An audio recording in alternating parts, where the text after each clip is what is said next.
do. I think that the process does not want, the establishment does not want Mr. Trump to be the nominee. Given your opinion of Reince Priebus, then, it's traditional when someone becomes the nominee or the presumptive nominee, he brings in his own people into the Republican National Committee or the National Party Committee to run things.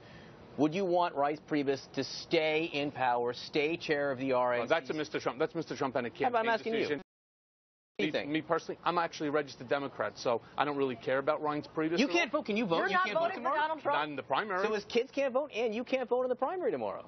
Well, Tonight. I'd like to be one of his children. Tuesday. Yeah. I'd like to be one of them, but no, I'm not voting in the primary. I'm a registered Democrat. Man, he's losing votes from his family and the people who You don't work have to worry for him. about Mr. Trump. He's around, 50+% in New York. This is his hometown. So real quick, how close is close enough if you don't get to 1237?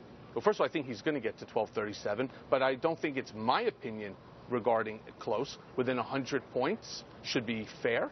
If the next person is 400 points away, you've got to go with the person who's brought not just Republicans out, but brought Democrats and independents. He's bringing in these massive crowds, 25, 30,000 people at a clip. He's really, he's a unifier, and he could unify the party if, in fact, they give him the opportunity, which they just, for some reason, they don't want to. Leave us with a prediction. Will he get all 95 delegates here in New York? Yes, I believe so.